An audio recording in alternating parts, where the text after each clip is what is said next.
Hello নমস্কার, আমি প্রিয়াঙ্কা। আজকে বানাচ্ছি দই বড়া।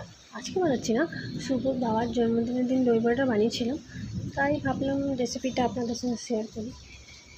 দই বড়ার জন্য চাটনিটা বানাচ্ছি। চাটনিটা তেঁতুল আর টমেটোগুলো লাল লাল টকটকে ছিল, খুব ভালো টমেটো ছিল, পাকা টমেটো। দুটোকে একসঙ্গে করে তেঁতুল আর টমেটোকে সিদ্ধ করে ব্লেন্ড করে নিয়েছি একসঙ্গে। ব্লেন্ড করে ওটাকে ভালো করে একটা সুতির কাপড়, মলমলের কাপড়গুলো যে ওর মধ্যে করে ছেঁকে নিয়েছি ভালো করে। টমেটো সিদ্ধ হতে তো বেশি সময় লাগে না, 1-2 সিটিতেই হয়ে যায়। তো ওটা হয়ে গেছিলো, ওটা ঠান্ডা করে নিয়েছি, পুরো ঠান্ডা না করে তো মিক্সিতে পেশা যায় না। ঠান্ডা হয়ে গেছে, তারপর পিসে করে ওটাকে ছেঁকে নিলাম ভালো করে, সুতির কাপড়ের মধ্যে ভালো করে দিয়ে। সুতির কাপড়ে ছাঁকলে কী হয় না, পুরো কাঠটা বেরিয়ে যায় ভালোভাবে, আর টেস্টটা আলাদা হবে। ছাঁকনি তো বেরোয়, কিন্তু আমার একটু ছাঁকনিতে বেশি কষ্ট লাগে, এই জন্য আমি সুতির কাপড়েই করি। তারপর কড়াইয়ের মধ্যে গুড়টাকে গলিয়ে করে ভালো করে ছেঁকে নিলাম। ওর মধ্যে যা নোংরা ছিল বেরিয়ে গেছে। গুড়টার মধ্যে আবার গুড় আর তেঁতুল আর টমেটোর যে কাঁচটা ছিল একসঙ্গে সব কড়াইয়ের মধ্যে দিয়ে দিলাম। কোনো রকম ফোড়ন দিইনি, প্লেন চাটনি করছি। দই বড়ার মধ্যে যেহেতু খেতে হবে, একটু মিষ্টির পরিমাণটা বেশি রেখেছি। চাটনি তো এমনিতেও মিষ্টি হলে কোনো অসুবিধা নেই, আর দই বড়া টকই হয়। তাও দই বড়া তো টক হয় না, কেন কি ওর মধ্যে প্লেন দইটা দিই। এখন তো বাজারে অনেক রকমের দই পাওয়া যায়, তো প্লেন দইটার জন্য কোনো রকমের টক কিছুই থাকে না, ওই দইটা ইউজ করেছি। চাটনিটা হয়ে এসছে, রঙটা কি সুন্দর হয়েছে না, কোনো রকম ফুড কালার আমি দিইনি। চাটনিটা এখন পাতলা লাগছে, কিন্তু যে ঠান্ডা হয়ে যাবে একটু গাঢ়া হয়ে যাবে, থকথকে হয়ে যাবে। আর যখন ফ্রিজে রেখে দিয়েছিলাম আরও একটু গাঢ় হয়ে গেছিলো। চাটনিটা ভালো হয়েছিলো। দই বড়া চাটনি প্লেন সাদা সিম্পল, ওদের কিছু ফোড়ন দেওয়া নেই। চাটনিটা আমার হয়ে গেছে, তো কন্টেনারে ভরে ফ্রিজে রেখে দেবো। ঠান্ডা ঠান্ডা চাটনি দই বড়া দিয়ে খেতে খুব ভালো লাগবে।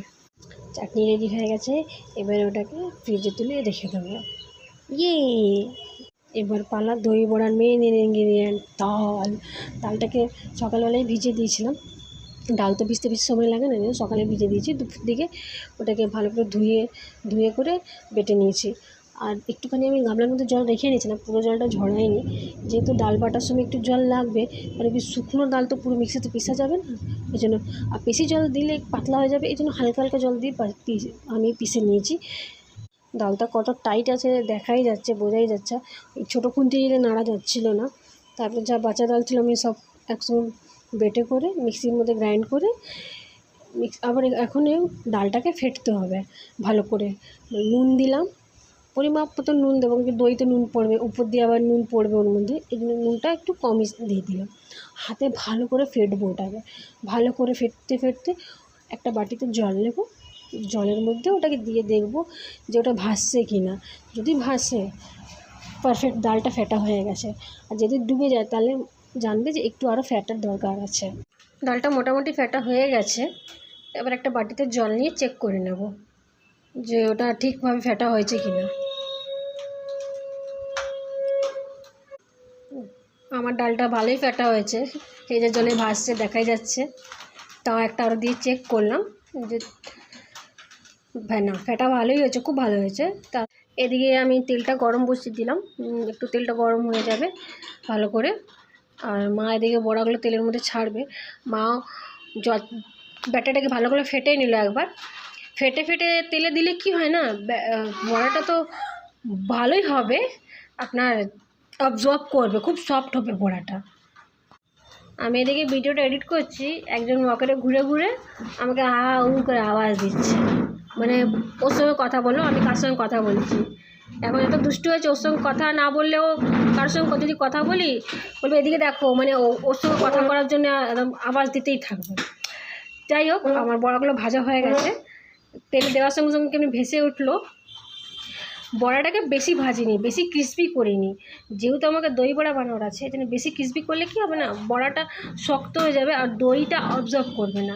সেই জন্যে বড়াটাকে মানে ভেজেছি এতটাই যে ভেতরটা কাঁচা না রয়ে যায়। এদিকে ঠান্ডা জল নিয়ে নিয়েছি, ঠান্ডা জলের মধ্যে বড়াগুলো দিয়েই না ও বড়াগুলোকে বের করে নিতে হবে, ওর মধ্যে রাখা চলবে না, রাখলে তো দই অবজর্ব করবে না, জলই অবজর্ব করে নেবে ওর মধ্যে। বড়াগুলোকে ভালো করে চিপে থালার মধ্যে বের করে নিচ্ছি। বড়াটা ভেঙে যাচ্ছে দেখতেই পাচ্ছেন, কিন্তু কোনো অসুবিধা নেই, বড়া ভাঙছে তো কোনো রকমের অসুবিধা নেই, ওর মধ্যে দইগুলো ভালো করে অবজর্ব করবে। থালায় ভালো করে সাজিয়ে নিচ্ছি, এক এক করে এরকম করে সব বড়াগুলো ছেঁকে ছেঁকে জলে দিচ্ছি আর তাড়াতাড়ি করে নামিয়ে নিচ্ছি। এদিকে আমি বের করে জলের মধ্যে দিয়ে দিচ্ছি, ওদিকে মা আবার ব্যাটাটাকে ফেটে ফেটে আবার দিচ্ছে। এই যে দইটা নিয়েছি আমি আমুলের প্লেন দই, এর মধ্যে এটা একটু টক নেই। বড়াটা যেহেতু এর জন্য খেতে খুব ভালো হয়েছিল। দইটার মধ্যে আমি একটু নুন আর চিনি নিলাম, ভালো করে ওটাকে ফেটে নিলাম। আমি মিক্সিতেও ফেটতে পারতাম, মিক্সি ফেটলে দই গরম হয়ে যায়, টেস্টটা একটু আলাদা চেঞ্জ হয়ে যায়, সেজন্য আমি হাতেই ফেটেছি। এই যে এই যন্ত্রটা দিয়ে, এই যন্ত্রটা আমি বিয়ের পরে শ্বশুরবাড়ি এসে দেখেছি, আমার খুব ভালো লেগেছিলো এটা। দই ফেটা, তারপরে ছাতু গুলতে হলে এটা দিয়ে গুলি, খুব ভালো হয়। দেখো দইটার মধ্যে একটু জল দিয়েছি, দইটার মধ্যে বেশি জল দিইনি, যেহেতু দই বড়া দইটা অবজর্ব করবে, একটু মোটামুটি পাতলা রেখেছি। এই থালাটার মধ্যে বড়াগুলো যে সাজিয়েছি, পুরো থালাটাকে ডুবো ডুবো করে ভরে দেবো দই দিয়ে, তবে তো দই বড়া খাওয়ার মজা। দই অবজর্বই যদি না করে তাহলে দই বড়ার কী মজা। এই জন্য পুরো ডুবো ডুবো করে দিয়ে দিলাম দইটা, পুরো অবজর্ব করে নেবে দইটা, পুরো অবজর্ব করে নেবে বড়াটা। এক এক করে আমি সব বড়ার মধ্যে দই এরকম করে দেবো। এই যে আমি আপনাদেরকে বড়াটাকে চেক করে দেখিয়ে দিচ্ছি, বড়া কীরকম সফট হয়েছে, আর ভেতরটা কিন্তু একটুও কাঁচা নেই, পুরোটা বড়াই ভালোভাবে ভাজা হয়েছে। যাই হোক, এদিকে দই বড়া পুরো রেডি হয়ে গেছে। আমি দইটার মধ্যে কোনো রকম মশলা দিইনি, অনেকে মশলা দেয়, আমি প্লেনই রেখেছি। মাকে দেখেছি এরকমই বানায়, পুরো প্লেন রাখে, বলেনি মশলা দিয়ে দিলে দইটা একটু টক হয়ে যায়, যেন আগে দিয়ে কোনো রকম মশলা দিই না।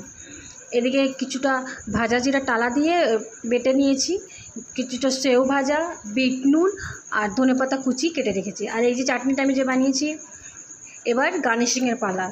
কিছুটা প্লেটে তুলে নিচ্ছি, ভালোভাবে সাজাবো। ওর মধ্যে একটুখানি চাটনি, তারপর একটু ভাজা মশলা যেটা করে রেখেছিলাম ওটা দিলাম, তারপরে একটুখানি বিট নুন আর একটুখানি ধনেপাতা কুচি, তারপরে সেও ভাজা দিয়ে ভালো করে সাজিয়ে দিয়েছি। যার জন্মদিন তার জন্য একটু ভালো করে সাজাতেই হবে, ওর বাবার খুব পছন্দ দই বড়া, এই জন্য মা প্রত্যেক বছর দই বড়াই বানিয়ে দেয়। মিষ্টি কিছু হয় সেটা আমি বানাই বিয়ের পর দিয়ে।